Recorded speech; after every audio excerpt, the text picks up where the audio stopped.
Hello friends, आज हम आप सबके लिए लाए हैं मोदू नॉवल एक्सप्लेनेशन का पार्ट 60। एक एडल्ट इंसान के लिए उसके बचपन की बातें याद ना होना नॉर्मल बात है।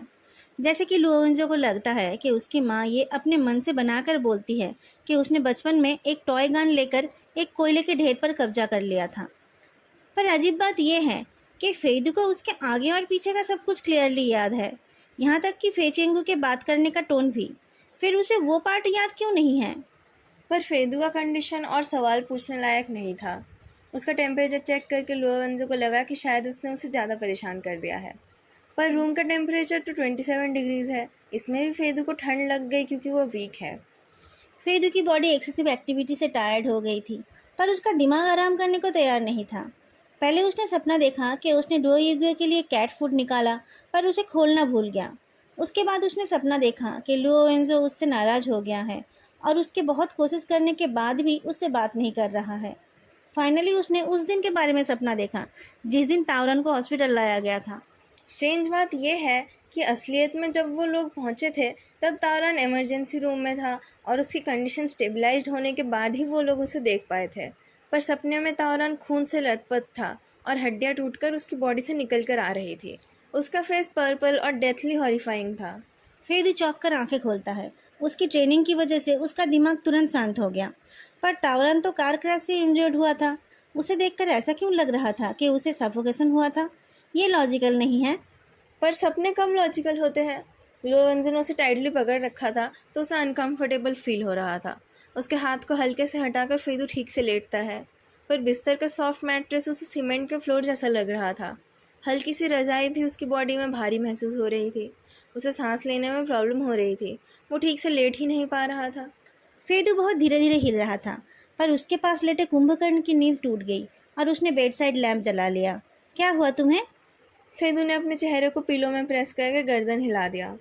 लोवन जो उसे टच करके चौंक उठा। इतना फीवर है तुम्हें और तुम गर्दन हिला रहे हो? उसे दवाई की ज़रूरत नहीं पड़ती है। उसके ड्रॉयर में बैंडेड्स और आयोडीन को छोड़कर बाकी सब कुछ एक्सपायर्ड है। वो परेशान था, पर लो ईगो भी शांत नहीं था। उसे पता नहीं कहाँ से एक सील्ड कैन मिला था जिसे पटक पटक कर वो इरिटेटिंग आवाज़ कर रहा था। ऐसे करते रहोगे तो मैं तुम्हें बालकनी में बंद कर दूंगा। ये सुनते ही लोगियो फाइट करने के लिए रेडी हो गया। उसे इग्नोर करके लोवेंजो ने फाइनली एक अनएक्सपायर्ड फीवर मेडिसिन ढूंढ लिया।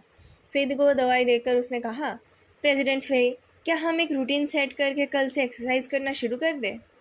ठीक है, कल से। दवाई लेकर उसने लुओंजो के हाथ पर पैट किया और फिर कर्ल्ड अप होकर लेट गया। वो अपनी सारी एनर्जी अपने आप को ठीक करने में लगाना चाहता था। लोरेंजो ने प्यार से उसके बालों को छुआ। पहले तुम बीमार होते थे तो कौन तुम्हारा ध्यान रखता था? फेदू बोलना चाहता था कि छोटे मोटे बीमारी में तो वो अकेला ही रहता था और बड़ा कुछ होता था तो वो हॉस्पिटल चला जाता था, पर वो कुछ बोल नहीं पाया। वो धीरे धीरे नींद की गहराई में चला गया और उसकी वो ना कही गई बातें उसके सपने में चली गई। सपने में वो अपने बचपन में चला गया। फेई चेंगू ने पूरे विला को अपने पसंद से ही डेकोरेट कर रखा था। उस घर में किसी और के पर्सनैलिटी डेवलपमेंट की कोई गुंजाइश ही नहीं थी। एक बार उसे कोल्ड हुआ था तो वो बेड पर ठेस लगाकर बैठा हुआ था। पूरा घर ठंडा था, पर लकीली उसके रूम का विंडो साउथ की तरफ था, जिससे अच्छी लाइट आ जाती थी। फेचेंगू घर पर नहीं था। फेदू ने चुपके से अपने पेंसिल बॉक्स से एक पेपर का टुकड़ा निकाल लिया। उसमें 3 पॉसिबल पासवर्ड्स लिखे हुए थे। ऑलमोस्ट 6 महीने से वो फेई चेंगू पर नज़र रख रहा था और उसके बाकी सारे पासवर्ड्स को कलेक्ट कर रहा था। उन सब के ऊपर बेस करके उसने ये 3 पॉसिबिलिटीज़ को चुना है, पर उसे समझ नहीं आ रहा है कि कौन सा सही होगा। गलत पासवर्ड डालने पर अलार्म बजने लगेगा और फेई चेंगू कहीं भी हो उसे पता चल जाएगा। तभी उसके डोर पर नॉक हुआ तो उसने जल्दी से उस पेपर को छुपा लिया। उसकी मॉम उसके लिए दवाई लाई थी। उन्होंने उसके फोरहेड के वेट टॉवल को चेंज कर दिया और ठंडे पानी में भीगे टॉवल से उसे वाइप कर दिया। वो सब कुछ एक रोबोट की तरह कर रही थी और गलती से भी फेदू से नज़रें नहीं मिला रही थी। फेदू उन्हें मॉम कहकर बुलाना चाहता था, पर उसके मुंह से कोई आवाज़ नहीं निकल रही थी। उसे साफ करके उसकी माँ का मूड थोड़ा अच्छा दिख रहा था। फेदे को कुछ कहना था, इसलिए जैसे ही वो जाने लगी उसने जल्दी से उनका हाथ पकड़ लिया। जल्दबाजी में उसके घुटनों के ऊपर से वो अनजिप्ड पेंसिल केस गिर गया और उसके अंदर से वो पेपर स्ट्रिप निकल गया। वो पल जैसे वहीं रुक गया। थोड़ी देर बाद उन्होंने वो पेपर और पेंसिल केस उठा लिया और फाइनली उन्होंने फेदू की आंखों में देखा। फेदू ने नर्वसली अपने बेडशीट को पकड़ लिया। क्या वो फेई चेंगू को बता देगी? क्या वो गुस्सा हो जाएगी? उन्होंने उस पेपर को पेंसिल केस में डालकर उसे उसके गोद में रख दिया। फिर उसके माथे को चूमकर वो निकल गई। फेदू ने उस पेपर को निकाला तो उसे एक कोट के नीचे एक नाखून का निशान दिखा। 3 दिन बाद जब उसे पता चला कि Fei Chengu out of town है, तब उस कोड को यूज़ करके वो बेसमेंट के अंदर गया। उसे लग रहा था जैसे कि उस बेसमेंट में कोई मॉन्स्टर रहता हो। सपने में उसे लगा कि उसकी माँ सेकंड फ्लोर से उसे देख रही थी। डेस्क पर उसे कुछ डॉक्यूमेंट्स दिखे। उसके बाद वो सपना कैओटिक हो गया। पेपर के लेटर्स अचानक खून के धब्बे जैसे फैलने लगे। दीवारें, फ्लोर्स और सीलिंग्स टूटकर गिरने लगे। चारों तरफ से कांच टूटने की आवाज़, कदमों की आवाज़ और एक लेडी की चीख सब मिलकर जैसे फेदू को सफोकेट करने लगी। उसके बीच उसने सुना, मेरा पिक्चर एल्बम प्रोजेक्ट। फेदू पसीना पसीना होकर नींद से उठकर बैठा। उसे लगा कि सब कुछ घूम रहा है। वो गिरने लगा तो लोरेंजो ने उसे अपनी बाहों में ले लिया।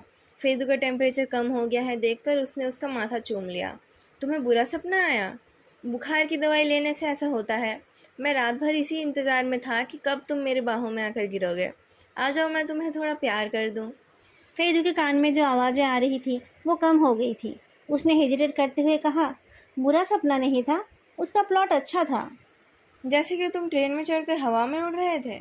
कितना घटिया है वो इंसान जो एक बीमार इंसान से ऐसा मजाक करता है। फेदू ने उसे कोनी मारी। जैसे कि मैं बेसमेंट का डोर खोल पाया था क्योंकि मेरी मॉम ने मेरी मदद की थी और मैंने फेई चेंगू को मेरा पिक्चर एल्बम प्रोजेक्ट कहते हुए सुना। तुम्हें ये याद नहीं है कि तुमने डोर कैसे खोला था? याद है, मैंने कुछ पॉसिबिलिटीज़ ढूंढ ली थी और अपने फर्स्ट ट्राई पर कामयाब हो गया। बोलते बोलते फेदू ने कुछ रियलाइज़ किया। पूरी तरीके से श्योर ना होकर वो कैसे कोई कोड यूज़ कर सकता है। क्या उसकी मॉम ने उसे सच में कोई हिंट दिया था? उसे कुछ याद क्यों नहीं है? लोरेंजो ने उसकी आंखों को कवर कर दिया। सो जाओ, जब तुम ठीक हो जाओगे तब हम इस बारे में बात करेंगे। फेदू को सुलाकर लुओवेंजो ने उसके लिए ब्रेकफास्ट रेडी किया और एक नोट लिखकर वो अकेला रिकॉर्ड रूम में चला गया। फाइल्स ट्रांसफ़र करने के लिए बहुत सारी फॉर्मेलिटीज़ से गुजरना पड़ता है। इस टाइम तो उन पेपर पर साइन करने वाला भी कोई नहीं है।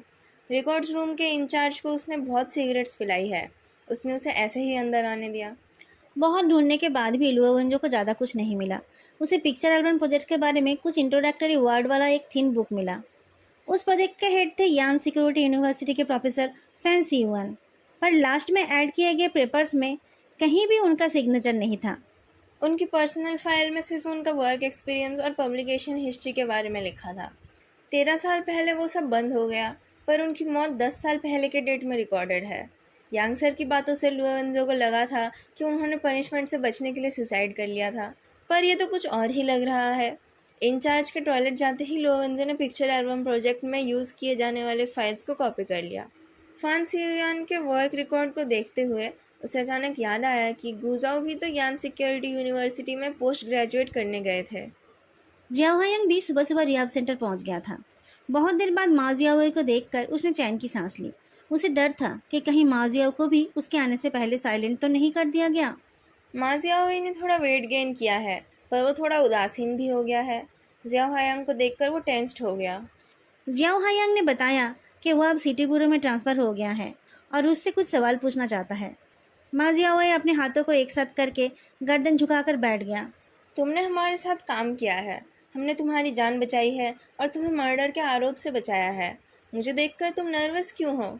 मा जियाओ, तुम्हें पता है कि मैं क्या पूछने आया हूँ? पुरानी बातों को याद दिलाने के बाद जियाओ हायंग ने कहा, तुम तो झूठ बोलने में एक्सपर्ट थे, तो तुमने गलती से सच कैसे बोल दिया था? तुम बोल सकते थे कि तुम्हें कुछ नहीं पता था, तो तुमने वो सब क्यों कहा? तुम्हें पता था कि वांग होंगलियान के आदमी उस रात वहाँ पर थे। तुम्हें डर नहीं लगा कि वो लोग तुम्हें मार देंगे? क्या जिसने तुम्हें वो करने के लिए कहा था उसने ये गारंटी दी थी कि उसमें डरने की कोई बात नहीं है? मा जियाओ हैरान होकर देखता है। मैं तुमको एक बात बताना चाहता हूँ। तुम्हें याद है ना कि मैं तुम्हें रात को सिटी ब्यूरो ले गया था? एक्चुअली उस रात मेरे साथ जो ड्यूटी में था उसके फ़ोन पर तुम्हें मार देने का ऑर्डर आ गया था। अगर मैं उस पर नज़र ना रखता और ठीक टाइम पर तुम्हें लेकर नहीं भागता तो अब तक तुम मिट्टी में मिल गए होते। मा जियाओ का चेहरा फीका हो गया। ये नहीं हो सकता। एक्चुअली तुम उस टाइम किसी भी काम के नहीं थे। पुलिस को उस टाइम वांग होंगलियान के क्राइम के वीडियोस मिल गए थे। सब बुरे में तुम्हारे मरने से किसी को कुछ फ़र्क नहीं पड़ता। उनको तुम्हारी और कोई फिक्र नहीं थी। तो वो कौन था? मा जियाओ के होंठ कांपने लगे। जाओगे? जाओगे कौन? वो जो तुम्हारे रूम में रहता था और हेजोंगी के प्रोविंस से था, जाओ वुलंग। माँ जियाओवेई ने नोट किया। जियाओ हायंग ने फ्रॉन किया। जाओ वुलंग तो उस टाइम अपने गांव में था। जियाओ हायंग के कॉल करने से ही उसे हेजोंगी की मौत के बारे में पता चला था। ताओरन और जियाओ हायंग को छोड़कर किसी और को तो उसके बारे में पता भी नहीं था। उससे तो वो लोग बस हेजोंगी के बैकग्राउंड का पता कर रहे थे। पर अब लग रहा है कि उसने जो क्लूज दिए थे उसी से पुलिस को हे जोंगी के वाइट फ़ोन और जांग दोंगलाई से उसकी लड़ाई की बात पता चली थी, और वो चेंगवांग मैंशन जा रहा था ये भी पता चला था। तो फिर फेदू की मदद के बिना भी पुलिस का इन्वेस्टिगेशन चेंगवांग मैंशन में चला जाता और पता चल जाता कि सीन ऑफ क्राइम कहीं और पर था। पर तुमने तो कहा था कि वो किसी फ्यूनरल के लिए अपने गांव गया था। उन्होंने तो ऐसा ही कहा था, पर अगले दिन सुबह होने से पहले ही वो आ गए थे। उस वक्त रूम में मैं अकेला था। माँ जियाओवे की आवाज़ रुआंसी हो गई। उन्होंने मुझे नींद से उठाकर जोंगी गे की फ़ोटो दिखाई जो ऑनलाइन घूम रही थी। माँ जियाओ रोने लगा। बहुत देर बाद उसने कहा कि जाओ वुलंग के कहने पर उसने खिड़की से बाहर देखा था और तब जाकर उसे समझ आया था कि वो सब सच है। जाओ वुलंग ने कहा कि हेजोंगी गोल्डन ट्रायंगल में मिला था। उसी जगह पर जियाओवे ने पिछली रात को ड्रग्स खरीदा था। उसे लगा कि ये सब उसी की वजह से हुआ था, क्योंकि उसने हेजोंगी का फ़ोन उन लोगों को बेचा था। तुम्हें लगा कि हे जोंगी को उस फ़ोन के बारे में पता चल गया था तो वो उन ड्रग डीलर्स से अपना फ़ोन वापस लेने गया था और उसी वजह से मारा गया? माँ जियाओवे ब्लैंकली देखता है। उसे कोई आइडिया ही नहीं है कि उसे यूज़ किया गया था। जोंगी गे मुझसे कितने अच्छे से पेश आते थे। मैंने सब कुछ बताया तो उन्होंने कहा कि अगर वांग होंगलियान के लोगों ने उसे मारा तो उसकी मौत बेकार हो गई। उसे भी वांग होंगलियांग के बारे में पता था? क्या वो भी ड्रग्स लेता था? वो हमारी तरह नहीं थे। बहुत दिनों से वहाँ रहने की वजह से उनको सब कुछ पता था। पर जियाओ हायंग को तो ऐसा बिल्कुल भी नहीं लगा था कि उसे सब कुछ पता है, बल्कि उसने तो ऐसा दिखाया था कि उसे हेजोंगी के मौत के बारे में भी कुछ पता नहीं था। उसने पूछा, उसने तुम्हें क्या करने के लिए कहा था? बाहर देखकर उन्होंने कहा कि एक पुलिस कार थी जिसे उन्होंने पहले नहीं देखा था, और सब बुरों के हेड किसी के सामने सर झुका रहा था। उन्होंने कहा कि ऊपर से कोई आया है, शायद हम जोंगी गे को जस्टिस दिला पाएंगे। तुम्हारे जाओगे सारी पुलिस कार्स और सब बुरों के हेड को जानते थे? वो बहुत लोगों को जानते थे, उनके पास सारी खबर होती थी। उन्होंने कहा कि पुलिस पूछताछ के लिए आएगी, लेकिन जिन लोगों ने उसे मर्डर किया वही लोग इन्वेस्टिगेट करेंगे तो क्या फ़ायदा होगा। उन्होंने मुझसे पूछा कि क्या मुझ में इतनी हिम्मत है कि मैं उनकी बातें मानकर जोंगी को इंसाफ दिला पाऊँ। उन्होंने कहा था कि कोई मुझे प्रोटेक्ट कर लेगा। 2-4 दिन हवालत पे रहने के बाद मैं छूट जाऊंगा। मुझे रिहैब सेंटर भेजा जाएगा और मैं फिर से एक नॉर्मल इंसान बन जाऊंगा। जियाओ हायंग का मन हो रहा था कि वो बता दे कि माँ जियाओ को बस एक बलि का बकरा बनाया गया था, पर उसने अपने आप को रोक लिया। उसने तुमसे बहुत सारा झूठ कहा था, पर तुमसे कुछ इलीगल काम तो नहीं कराया था ना? तो तुम मुझसे डर क्यों रहे थे? लुओवेंजो के घर के काउच में अपराइट पोजीशन में बैठकर जियाओ हायांग रिपोर्ट कर रहा था। माँ जियाओवेई ने कहा कि रिहैब सेंटर जाते टाइम उसे एक कार फॉलो कर रही थी। उस कार से उसे एक मैसेज दिखाया गया कि उसने अच्छा काम किया है। उस आदमी ने काला चश्मा पहन रखा था और वो उसका जाओगे नहीं था। उस लड़के को लगा कि कोई उसे धमकी दे रहा था। वह अपराइट बैठा था, पर फेदू आधा लेटा हुआ था। उसके पैरों के पास लुओगो भी सेम पोस्चर में सो रहा था। प्रेसिडेंट फे के फैशनेबल पैंट्स पर कैट हेयर भर गया था। लुओवेंजो अपने लिविंग रूम में फेदू, जियाओ हायांग और लैंगजियाओ को लेकर बैठा था। टेबल पर रखा फ़ोन ताओरन से कनेक्टेड था, जो अभी भी हॉस्पिटल में है। ताओरन ने बताया कि उसे भी जाओ उलंग पर कोई शक नहीं हुआ था। जियाओ हायांग ने बताया कि उस नाम का कोई सच में है जो यान सिटी आया था, पर वो 5 साल पहले वापस चला गया था। वो इंसान बिल्कुल ही अलग है, और उसने बताया कि एक बार उसकी आईडी खो गई थी। ध्यान से देखा जाए तो ये जाओ उलंग उन घरों में रहने वाले लोगों से अलग था। ये मेरी ही गलती थी कि मैंने ज़्यादा डीपली छानबीन नहीं की थी। उस टाइम हम बहुत बिजी थे, ताओरन ने कहा। तो ये फेक आदमी क्या कर रहा था? लैंगचाओ पूछती है। ड्रग ट्रैफिकर्स के अगेंस्ट एविडेंस कलेक्ट कर रहा था। फेदी ने कहा, लगता है कि वो बहुत दिनों से ही वहीं पर था। अगर उसे कुछ करना होता तो वो करता ना। ऐसे ऐसे अनयूज्ड चेस पीस की तरह क्यों पड़ा रहता? लोवेंज उसकी बात को पूरा करता है और आंखें दिखाते हुए बोलता है, गले में दर्द है तो बात क्यों कर रहे हो? तुम्हारी आवाज़ सुनकर मुझे दर्द फील होता है। लैंगचाओ को ऐसा लगा जैसे कि उसने वो सवाल पूछकर कोई गलती कर दी हो। वो जियाओ हायंग की तरफ घूम गई। तो ये फेक जाओ उलंग था कौन? जियाओ हायांग हेजिटेट करता है। मुझे अभी तक नहीं पता। पर मुझे कुछ समझ आ रहा है, लोवेंज ने कहा। जब मैं चेंजन को बचाने गया था तब मुझे एक फेक रिसेप्शनिस्ट मिली थी। और फिर फेंगबिन के मर्डर के बाद मैं और फेदू ड्रम टावर से उस रास्ते से जा रहे थे जिधर से वो दो बच्चे। ओह, लैंगचो बोल उठी। आप दोनों वहाँ इन्वेस्टिगेट करने गए थे? सब चुप हो गए। जियाओ हायंग को कुछ समझ नहीं आया। फेदू ने गर्दन उठाकर लैंगचाओ की तरफ ऐसे देखा जैसे कि कोई डेमन किसी की सोल को खींच लेने वाला है। लैंगचाओ ने डर कर नजरें हटा ली। लुओवेंजो उससे काइंड है। उसने एक फाइल से लैंगचाओ के सर पर मारा। तुम्हारे पास दिमाग नहीं है? इम्पीरियल फादर, मैं गधी हूँ, लैंगचाओ ने कहा। हमें वहाँ एक फेक पेट्रोलमैन मिला था। बेईवान्स लॉन्गयान सेंटर में भी एक फेक सिक्योरिटी गार्ड था। यूफेन मिडिल स्कूल में भी एक फेक जैनिटर दिखी थी जिसने वांग जियाओ को लू गोशेंग का इन्फॉर्मेशन कन्वे किया था। इन सब में एक पैटर्न लग रहा है ना? ये सब माइनर फिगर्स है। ये सारे टेम्पररी वर्कर्स हैं और ज़्यादातर टाइम बाहर से आए हुए लोग ही ये सब काम करते हैं, जियाओ हायंग ने कहा। उनका एक प्रोटोटाइप है, जैसे कि वाकई एक जाओ वुलंग है। फेक आईडी वालों के नाम, एज, प्लेस ऑफ बर्थ और तो और वर्क एक्सपीरियंस भी सेम ही है।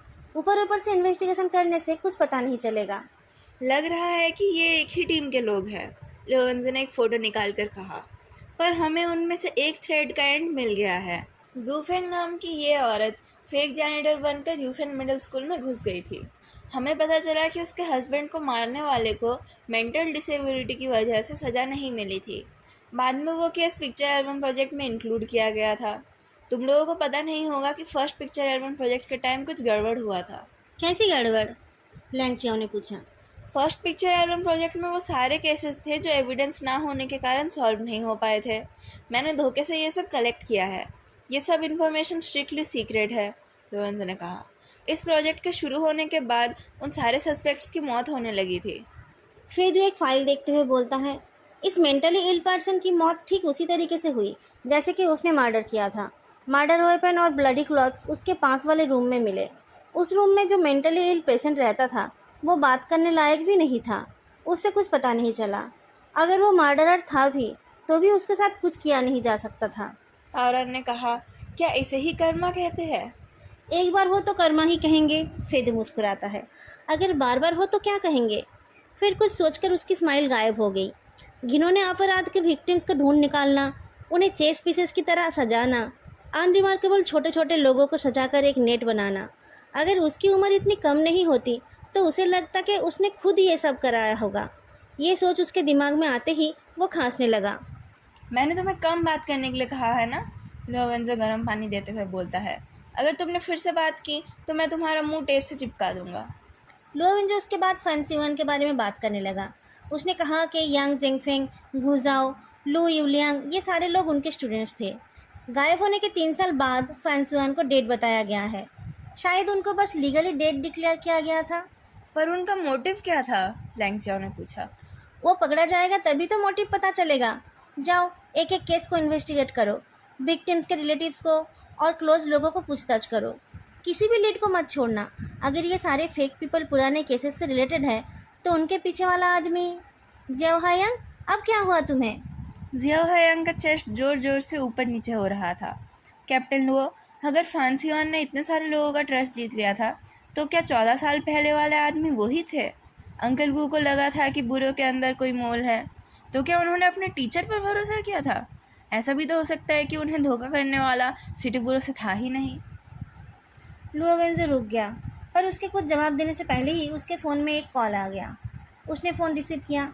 हाँ, क्या? आज? अच्छा, थैंक यू। सबके उत्सुक चेहरों की तरफ देखकर लोवेंजो ने बताया कि इन्वेस्टिगेशन टीम फिलहाल डायरेक्टर लू को रिहा कर रहे हैं। उसने फेदू को घर में रहने के लिए और बाकी दोनों को काम करने के लिए कहा। इन्वेस्टिगेटर ने लू यूलियांग के लिए एक कार अरेंज कर दिया। आप घर जाएंगे या सिटी ब्यूरो? आपके लिए बहुत सारा काम वेट कर रहा है। क्या मैं लाओ जांग से मिल सकता हूँ? डायरेक्टर लू ने कहा। मैंने उसके साथ सालों काम किया है। मुझे नहीं लगता कि उसने ऐसा कुछ किया होगा। हम बात करेंगे तो हमें कुछ और भी याद आ सकता है। आप अपने सुपीरियर से पूछ लीजिए। 1 घंटे बाद जेंग चुनजू और लू यूलियांग एक रूम में मिले। जेंग चुनजू और पतले लग रहे हैं और लू यूलियांग के बाल और ज़्यादा सफ़ेद हो गए हैं। मैं ठीक से रिस्पॉन्सिबिलिटी उठा नहीं पाया। 1 साल भी नहीं हुआ और ये सब हो गया, लू यूलियांग ने कहा। जेंग चुनजू ने इम्पेशेंटली इंटरप्ट किया। लाओ लू, वो मैं नहीं था। लू यूलियांग ने ये उम्मीद नहीं की थी कि जांग चुनजियो ऐसे डायरेक्टली इस बात पर चला जाएगा। पास खड़े इन्वेस्टिगेटर ने एक मिनी रिकॉर्डर का बटन प्रेस कर दिया। मुझे पता है कि वो तुम नहीं थे। मैं तुम्हें अच्छी तरह से जानता हूँ। मुझे पता ही नहीं था कि गुजाओ सीक्रेटली लोवरे को इन्वेस्टिगेट कर रहा था। उसने शायद उसे बताया था जिसे वो सबसे ज़्यादा ट्रस्ट करता था। जैंग चिंगजुंग ने धीमी आवाज़ में कहा, तुम जानते हो ना वो कौन था? मेरी बात को अच्छे से सुनो। पूछताछ के टाइम एक इन्वेस्टिगेटर ने मुझसे पूछा था कि मैंने पिक्चर एल्बम प्रोजेक्ट को दोबारा शुरू करने का रिक्वेस्ट क्यों किया। मुझे समझ नहीं आया तो उन्होंने मुझे एक रिपोर्ट दिखाया जो मैंने सबमिट किया था। लावलू, मैंने रिपोर्ट सबमिट किया था। तुम तो जानते हो कि मैं हमारे इंटरनल इलेक्ट्रॉनिक फाइल मैनेजमेंट को परफेक्ट बनाना चाहता था। स्मार्ट फील्ड वर्क के साथ साथ मैं केस फाइल्स को भी क्लासीफाई करना चाहता था ताकि बाद में उनको कंसल्ट करना आसान हो पाए। पर मैंने उस प्रोजेक्ट के लिए कोई कोड नेम नहीं दिया था। उसे मैंने पिक्चर एल्बम प्रोजेक्ट तो कहा ही नहीं था। लावलू, ये मेरे जाने के बाद हुआ। किसने उसका ये नाम दिया और क्यों दिया? लू यूलियांग की आंखें बड़े बड़े हो गए। वो कुछ बोल नहीं पा रहे थे। बहुत मुश्किल से उन्होंने कहा, तुम नहीं तो यान सिक्योरिटी यूनिवर्सिटी से कोई होगा। क्या फैंस युआन सच में मर गए हैं? किसने इसे दोबारा शुरू कराया? कौन मुझे हमें फंसा रहा है? कौन बाहर इन्फॉर्मेशन भेज रहा है? तुम अपने बच्चों से इन्वेस्टिगेशन कराओ। उस आदमी के पकड़े जाने पर ही मेरा नाम क्लियर होगा। कार में बैठकर लू यूलियांग उसी बात को सोच रहे थे। गुजाओ किसे सबसे ज़्यादा ट्रस्ट करता था? अपने एडवाइज़र फैंस युआन के साथ उसका रिश्ता बहुत ही अच्छा था। सिटी ब्यूरो में पार्टनर सिस्टम कंपलसरी नहीं था, पर लोगों को साथ में काम करने की आदत है। जैसे कि लुओ वेंजो और ताओरन, वैसे ही उस टाइम गुजाओ और यांग जेंगफेंग थे। अगर यांग अभी जिंदा होते तो सबसे ज़्यादा शक तो उसी पर होता। घर पहुंचते ही लू यूलियांग सीधा ऊपर चले गए और फिर अपने बुक केस के एक सीक्रेट कंपार्टमेंट में से एक लिसनिंग डिवाइस निकालकर पॉकेट में रख लिया। उस डिवाइस की बैटरी ख़त्म हो चुकी थी। फिर अपनी वरीड वाइफ को मैं हॉस्पिटल जा रहा हूँ बोलकर और उनके किसी और सवाल का जवाब ना देकर वो निकल गए। टेलीफोनिक मीटिंग खत्म करके ताओरन बस उसके बारे में ही सोच रहा था कि जियाऊ बहुत सारे फ्रूट्स और नरिशमेंट लेकर आ गया। क्या कर रहे हो तुम? अभी तो तुम्हें बोनस भी नहीं मिला होगा। ले जाओ ये सब, स्प्रिंग फेस्टिवल में अपने एल्डर्स को देना, ताओरन ने कहा। जियाऊ अपने हाथ घिसते हुए बैठ गया। डेप्यूटी कैप्टन ताओ, पहले मुझे आपको ट्रिब्यूट देने दीजिए। उस दिन मैं आपके पीछे था। अगर मैं लेट नहीं होता तो मैंने कॉन्ग वाइचन के फैमिली को भी कुछ पैसे दिए हैं। मेरे पास ज़्यादा नहीं था, पर मुझे लगा इससे मुझे थोड़ा इजी फील होगा। जियाऊ का एक्सप्रेशन ताओरन को ठीक नहीं लग रहा था। उसके पूछने पर जियाऊ ने कहा, सब कह रहे हैं कि कॉन्ग वेचन ने किसी को कॉल किया था। मुझे डिटेल्स नहीं पता थी। उसके घर से पता चला कि उसके घर की बार बार तलाशी ली जा रही है, शायद उसे शहीद का। पर ये वो नहीं था। क्या मतलब है तुम्हारा? जियाऊ ने एक स्मॉल एविडेंस बैग निकाला। उसके अंदर एक छोटा सा लिस्निंग डिवाइस था। कल मुझे यह मेरे बैग में मिला। मेरी दीदी के बच्चों ने मुझसे न्यू ईयर मनी मांगा तो मैं बैग के अंदर देख रहा था। इसकी बैटरी ख़त्म हो गई है। मुझे नहीं पता कि मैं किससे बात करूं। ये मेरी ही गलती है ग, ये मेरी ही गलती है। बस करो, अब रोकर क्या फ़ायदा? रिसेंटली तुम कहाँ गए थे और किससे मिले थे? कहीं नहीं गया। मैं तो ओवर टाइम काम कर रहा था, सिर्फ घर और काम। ताओरन के बैग में वो डिवाइस मिलने के बाद उन लोगों ने अपने अंदर के लोगों को बहुत बार स्क्रीन किया है। ये सिटी बोरो में नहीं लगाया गया होगा, पर ये लुओ विंजो पर क्यों नहीं लगाया गया? उसके पास ही तो सबसे ज़्यादा इन्फॉर्मेशन रहता है। क्या उनको लगा कि लुओ विंजो पर ये लगाना मुश्किल है? ठीक से सोचो, और कहाँ कहाँ गए थे? ताओरन अपनी हाफ मोबिलाइज्ड बॉडी को ज़बरदस्ती उठाता है। इन पिंग के घर जाने से पहले कहीं नहीं गया मैं। बस एक बार अपने नेफ्यू को किंडरगार्टन से लेने गया था और एक बार सीनियंग से मिलने हॉस्पिटल गया था। मुझे तो अपनी गर्लफ्रेंड से मिलने तक का टाइम नहीं मिला। ताओरन ने अचानक उसे पकड़ लिया। दोस्तों, आज का पार्ट मैं यही ख़त्म कर रही हूँ। आप लोगों को आज का पार्ट कैसा लगा बताना मत भूलना, और वीडियो को लाइक करना भी मत भूलना। आप लोगों ने अगर अभी तक चैनल को सब्सक्राइब नहीं किया है तो चैनल को सब्सक्राइब भी कर लेना। फिर मिलेंगे नेक्स्ट पार्ट में। तब तक के लिए बाय।